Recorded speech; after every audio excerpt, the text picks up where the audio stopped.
Di sini saya akan memaparkan terkait regulasi terkait klaim dan informasi nilai gizi. Kemudian regulasi ini termasuk regulasi yang paling baru dengan ada beberapa revisi yang tidak terlalu lama dan memang ada revisi terlalu lama. Mungkin kita bahas satu-satu Bapak Ibu ya. Untuk outline-nya kita skip aja Mbak.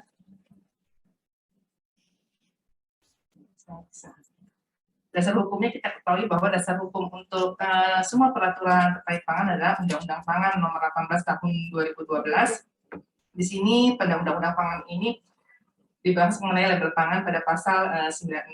Kemudian ada turunannya. Kenapa turunannya masih pakai PP 69 tahun 99? Mungkin sudah dijelaskan oleh Ibu Direktur di hari pertama ya. Kita masih menunggu revisi mengenai PP label dan iklan pangan. Pada PP label ini disebutkan juga pada pasal 32 itu terkait keterangan tentang kandungan gizi. Dari PP label ini kita membuat peraturan turunannya yaitu peraturan mengenai label pangan olahan nomor 31 tahun 2018 tentang label pangan olahan, di mana pada peraturan mengenai label ini satu tertuang mengenai pengaturan terkait keterangan mengenai gizi dan kandungan gizi dan kandungan non gizi, di mana dari peraturan label ini kita mengeluarkan dua peraturan turunannya, yaitu terkait satu terkait informasi nilai gizi dan satu lagi terkait pengawasan klaim pada label dan pangan olahan. Kenapa ini baru? Karena mungkin Bapak Ibu sebelumnya di sosialisasi tahun lalu kita baru mengeluarkan peraturan mengenai informasi nilai gizi tahun 2019, masih ingat ya nomor 22, kita revisi kembali karena banyak yang direvisi dan lebih dari 50%, jadi kita merevisi total semua peraturan tersebut dan mencabutnya. Kemudian dari peraturan mengenai informasi nilai gizi pada label pangan olahan tersebut juga ada turunannya lagi, walaupun turunannya itu adalah masih terkait dengan peraturan sebelumnya. Kita menyusun peraturan terkait pencantuman informasi nilai gizi untuk pangan olahan yang diproduksi oleh usaha mikro kecil. Kemudian dari peraturan nomor 16 tahun 2020 pun kita membuat regulasi baru lagi, amanahnya lagi, itu membuat keputusan Kepala Badan POM tentang penambahan jenis deskripsi, nilai kandungan gizi, dan takaran saji pangan olahan yang diproduksi oleh UMK yang wajib mencantumkan ING. Nanti semua secara detailnya ini akan dibahas di dalamnya. Next, Mbak. Semuanya aja. Kewajiban pencantuman informasi nilai gizi ini diatur pada peraturan label nomor 31 tahun 2018, yaitu di pasal 43, di mana keterangan tentang kandungan gizi dan atau non gizi wajib dicantumkan untuk semua pangan olahan. Bentuknya itu dalam bentuk tabel informasi nilai gizi. Dari amanah pasal 43 inilah kita menyusun peraturan Badan POM nomor 26 tahun 2021, di mana pada pasal 2-nya menyatakan bahwa pelaku usaha yang memproduksi dan atau mengedarkan pangan olahan wajib mencantumkan informasi nilai gizi pada label. Apa sih yang maksud dengan informasi nilai gizi ini? Informasi nilai gizi ini adalah daftar kandungan zat gizi dan non-gizi pangan olahan sebagaimana produk pangan olahan itu dijual sesuai dengan format yang dilakukan. Jadi pangannya itu yang dijual bukan yang matang, istilahnya ketika misalkan mie instan ya dijualnya pada bentuk yang dia dijual yang konsumen terima. Ketika nanti perlu diolah lagi, itu beda lagi. Kemudian di sini kan disampaikan bahwa semua pangan olahan wajib mencantumkan ING. Tetapi kita ada pengecualian nih. Pengecualiannya cukup banyak. Ini kita tambah lagi dari peraturan yang sebelumnya. Ada kopi bubuk, kopi instan, teh-tehan, bumbu dan herbal, air minum dalam kemasan, dan lain-lain. Ini adalah pangan-pangan yang pengecualiannya adalah pangan-pangan yang memang secara signifikan memang tidak mengandung zat gizi. Kemudian kita juga ada pelarangannya untuk minuman beralkohol tidak untuk mencantumkan informasi mengenai gizi. Next, Mbak.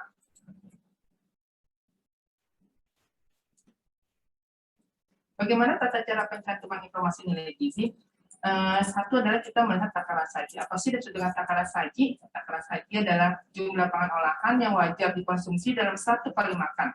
Ini bisa dinyatakan dalam satuan metrik, miligram, gram, mililiter, atau ukuran rumah tangga. Sesuai dengan pangan olahan tersebut, misalkan kalau susu bubuk, takaran sajinya 30 gram, bedanya kan disertai dengan setara dengan 3 sendok teh, atau mungkin ada yang pakai pakai dengan takaran sendok takarnya. Kemudian setelah takaran saji kita melihat jumlah sajian kemasan. Jumlah sajian kemasan ini menunjukkan jumlah takaran saji terdapat dalam satu kemasan pangan. Misalkan pada contoh di sini sajian per kemasan itu jumlahnya adalah 5, berarti berat bersih dari kemasan ini adalah 100 gram, di mana dalam 100 gram kemasan ini ada 5 sajian. Kemudian lanjut, ada zat gizi wajib. Sebelum saya lihat zat gizi wajib, di sini kan bahwa tabel informasi nilai gizi itu dihitung per sajian, jadi memang dihitung dari takaran saji. Jadi kita harus melihat Bapak Ibu memperhatikan bahwa nilai informasi nilai gizi itu ketika kita mengkonsumsi satu produk, satu kemasan, harus hati-hati kita lihat takaran saji dan jumlah sajian per kemasannya berapa. Nah, untuk zat gizi wajibnya kita punya ada 7 zat gizi wajib, dari energi total, lemak jenuh, protein, karbohidrat, gula, dan garam. Garam ini dihitungnya sebagai natrium. Ini dicantumkan jumlah dan persentase AKG-nya lanjut. Setelah ini adalah persentase AKG. Persentase AKG adalah persentase kontribusi zat gizi dalam satu sajian dibandingkan jumlah kebutuhan zat gizi tersebut dalam sehari. Kita sendiri punya peraturan terkait untuk menghitung persentase AKG ini. Kita punya peraturan tersendiri, peraturan Badan POM tentang acuan label gizi untuk menghitung persentase AKG-nya.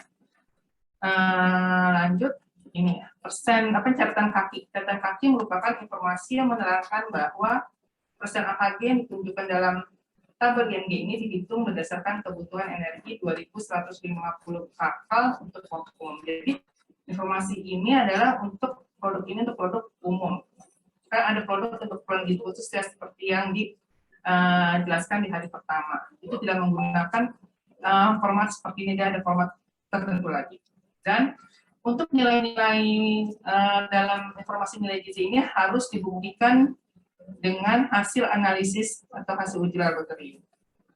Lanjutnya.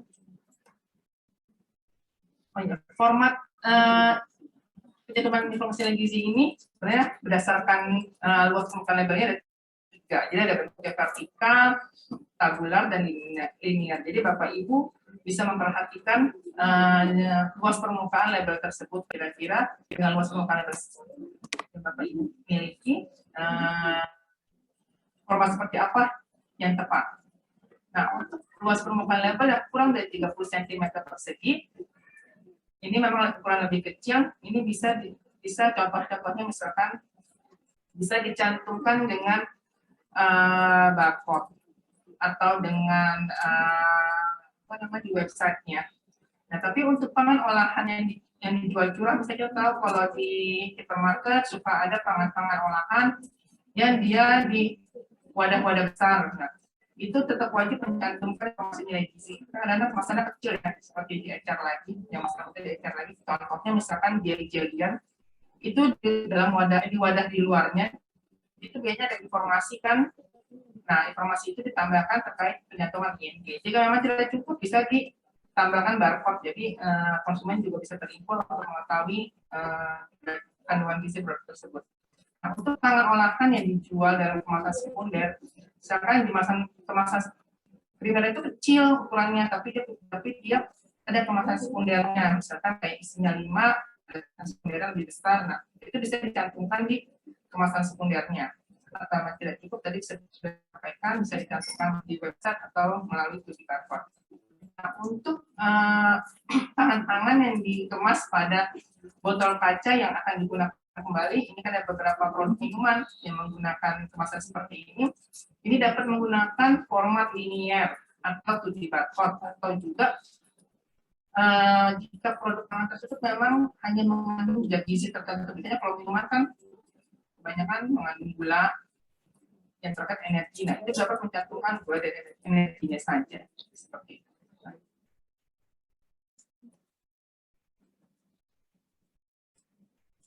Ini saya skip aja ya. Jadi tadi sudah ada 2 yang wajib berdasarkan luas permukaannya untuk tabel ING. Ini ada beberapa lagi jenis format tabel ING, jenis pangan seperti pangan keperluan gizi khusus, karena dia tidak dicantumkan per takaran saji, tapi ada per 100 gram atau per 100 mili, dan per 100 kakal, format tersendiri, produknya seperti produk PKGK. Kemudian untuk pangan olahan wajib fortifikasi hanya cukup mencantumkan jumlah fortifikannya saja dalam per 100 gramnya. Kemudian untuk pangan olahan yang dianjurkan dikonsumsi dengan pangan olahan lain, dia ada misalkan kayak produk-produk sereal siap santap yang dia karena ada serealnya, ada susunya, berarti nanti dicantumkan satu serealnya saja berapa, dan sereal tambah dengan susunya berapa kandungan gizinya. Untuk pangan olahan antara itu pangan olahan yang memang memerlukan bahan lain dan diolah kembali, itu dicantumkannya per 100 gram atau per 100 mili. Kemudian untuk pangan olahan yang tidak memenuhi kurang dari 1 takaran saji. Misalkan produk minuman siap konsumsi berperisa, dia takaran saji misal 330 sampai dengan 170 mili. Nah, ini perusahaan yang mencantumkan 100 mili, berarti kan tidak kurang dari 1 takaran saji. Jadi bisa dicantumkan nilai ING, nilai zat gizinya ini per kemasan dengan format sebagai berikut. Lanjut. Ini terkait batas toleransi hasil analisis zat gizi. Batas toleransi hasil analisis zat gizi adalah nilai kisaran yang dapat diterima dari hasil analisis zat gizi. Jadi kita ketahui bahwa namanya kandungan gizi atau produk itu tidak selamanya sama, jadi tergantung dengan bahan bakunya itu dibelinya ketika diproduksinya pada misalkan susu, ketika mungkin pas musim dingin sama musim panas akan beda kandungan protein atau kandungan zat gizi lainnya.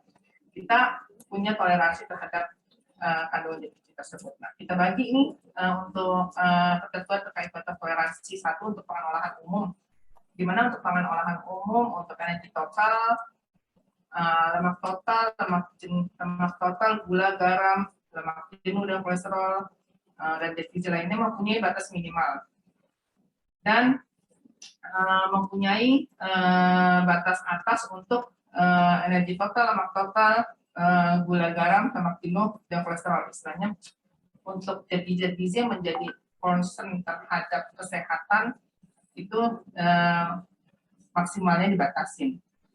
Untuk lemak trans, persyaratannya adalah tidak melebihi nilai yang tercantum dalam tabel ING, tapi minimalnya tidak diatur. Jadi ya, karena kan dia diharapkan tidak ada, jadi tidak diatur. Jadi kalau tidak ada pun tidak apa-apa. Nah, untuk zat gizi lain selain yang tercantum di sini untuk pengolahan umum, dia hanya dibatasi batas bawahnya 80%. Untuk pangan olahan dengan klaim. Untuk pangan olahan dengan klaim, misalkan untuk zat gizi seperti zat gizi memang kita menjadi concern terhadap kesehatan atau zat gizi atau non gizi lain, dia minimal sama dengan nilai yang tercantum dalam tabel ING. Tetapi tadi sudah disebutkan untuk zat gizi yang menjadi concern terhadap kesehatan ada batas maksimalnya itu 120%.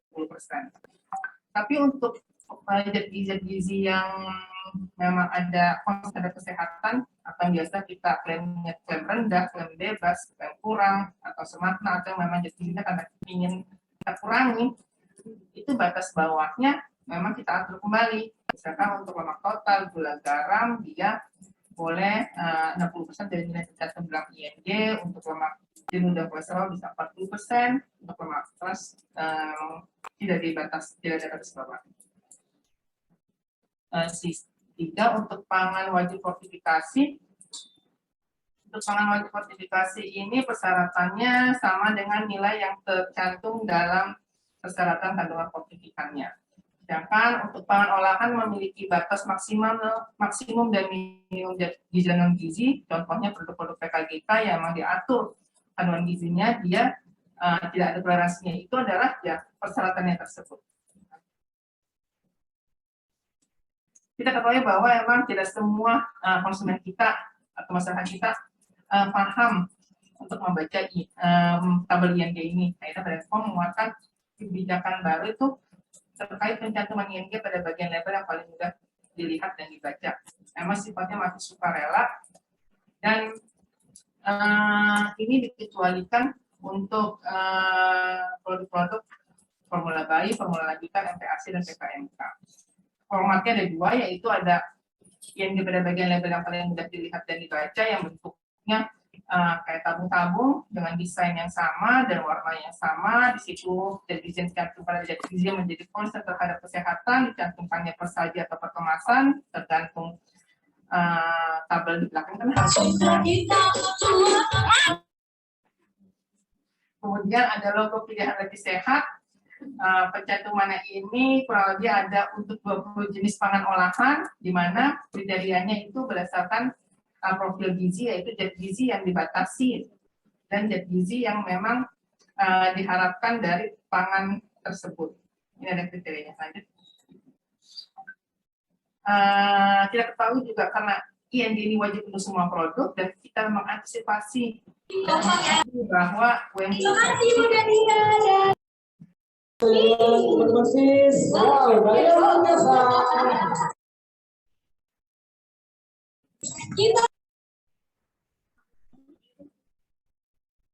karena UMKM itu memiliki keterbatasan dalam hal analisis laboratorium, jadi Badan POM mengeluarkan kebijakan terbaru 2 peraturan, yaitu peraturan mengenai tentang pencantuman ING pada pangan olahan yang dihasilkan oleh UMK pada peraturan nomor 16 tahun 2020 dan keputusan Kepala Badan POM yang tahun lalu baru ditetapkan ini untuk 163 jenis pangan.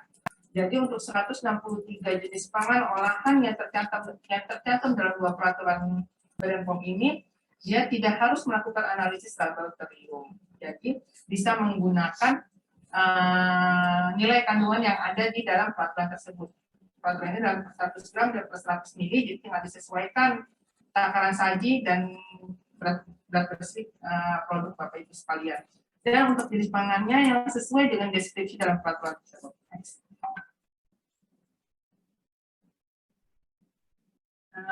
Untuk ING sudah selesai, kita lanjut ke terkait peraturan terkait klaim. Ini peraturan yang sangat baru sekali, tahun ini baru keluar di awal tahun. Ini untuk merevisi peraturan tahun 2016. Dikeluarin semua aja. Untuk pencantuman klaim itu ada persyaratannya. Satu persyaratannya itu klaim pada label dapat dicantumkan dengan persyaratan nilai persajian pangan tersebut tidak lebih dari 18 gram lemak total, 6 gram lemak jenuh, 300 mg natrium, dan kolesterolnya 60 mg. Jadi persyaratan ini nanti untuk detail pengecualiannya dapat dibaca oleh Bapak Ibu. Kemudian juga ketentuan klaim ditetapkan dengan memperhatikan jenis, jumlah, dan fungsi zat gizinya, jumlah pangan yang wajar dikonsumsi dalam sehari, dan sampai untuk dapat klaim yang diinginkan dikonsumsinya sangat wajar, sangat banyak, karena biar supaya mendapat manfaat dari pangan tersebut.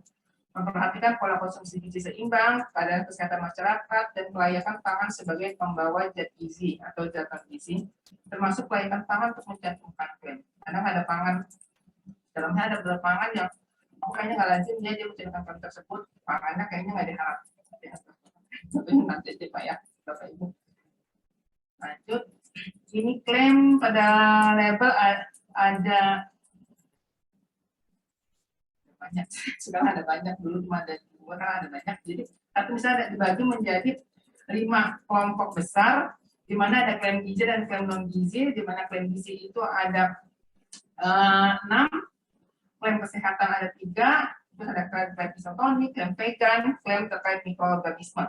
Klaim terkait mikroorganisme seperti kayak klaim probiotik, atau klaim kandungan mikroorganisme, atau klaim probiotik dengan klaim kesehatan yang memang belum tercantum.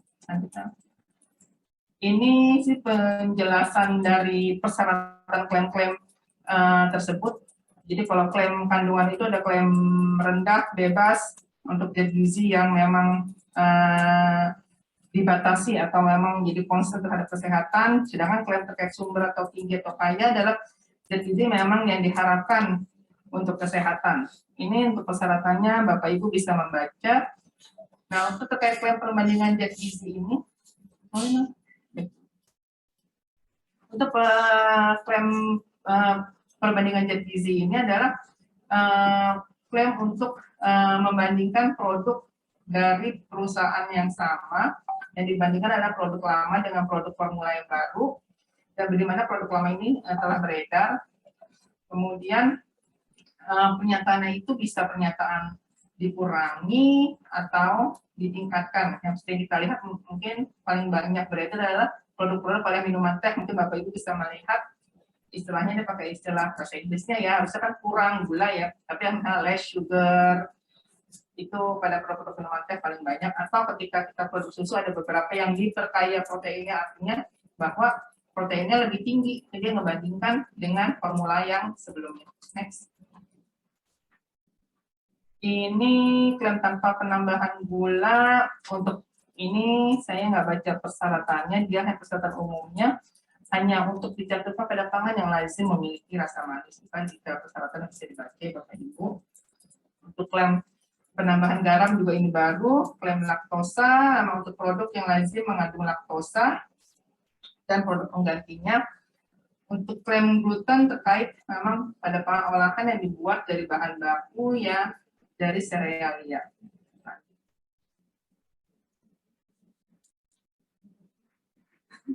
Klaim kesehatan, kita tidak mempunyai klaim kesehatan itu ada klaim fungsi, ada klaim penularan risiko penyakit, ada klaim glikemik. Untuk klaim fungsi sudah ada daftar listnya, fungsinya terkait dengan peran fungsiologis zat gizi tersebut dengan syarat memenuhi persyaratan klaim sumber zat gizi.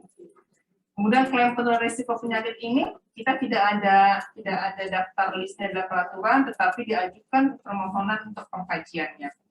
Untuk klaim glikemik ini baru tahun ini, dengan persyaratannya itu harus mengandung karbohidrat tersedia minimal 25 gram per saji untuk persyaratan produk untuk menjatuhkan glikemiknya, selain dengan dibuktikan uji klinis produk tersebut.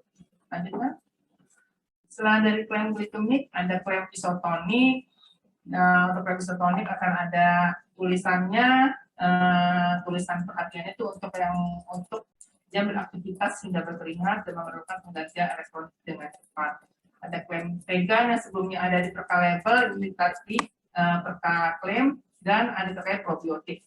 Untuk probiotik ini sama dikaji dahulu melalui Direktorat Standarisasi Pangan Olahan.